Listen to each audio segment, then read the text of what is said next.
একদিন নদীর ধারে একা হাঁস বাচ্চা ফুটানোর জন্য তার ডিমে তা দিচ্ছিল। তখন কুমিরটা এসে তার সব ডিম খেয়ে ফেলতে দিল। এতে হাঁসটা অনেক কষ্ট পেল, কিন্তু তার একটা ডিম পানিতে ভাসছিল, হাঁসটা জানে না। তখন সেই ডিমটা একটা খরগোশ দেখতে পায়।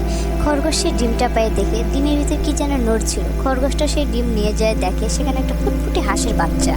সে তখন সেই বাচ্চাটাকে বের করে এবং সুন্দর করে যত্ন করে তার খাবারের জন্য মাটি থেকে পোকা মাকড় বের করে তাকে খাইয়ে বাচ্চাটাকে বড় করে একসাথে থাকে। তখন তারপর একদিন সেই খরগোশ আর হাঁসের বাচ্চা আবার সেই নদীর ধার দিয়ে হাঁটছিল। তখন সেই দুষ্ট কুমিরটা এসে আবার সেই খরগোশটাকে তাড়া করে, কিন্তু খরগোশটা ছিল খুব বুদ্ধিমান এবং সাহসী। সে একটা পাথর দিয়ে সেই কুমিরটাকে মারে এবং সেখান থেকে পালায়। কিন্তু সে পানিতে সাঁতার জানছিল না দেখে আসতে একটু দেরি হচ্ছিল, কিন্তু তার সেই হাঁসের ছানাটা ছিল পারে।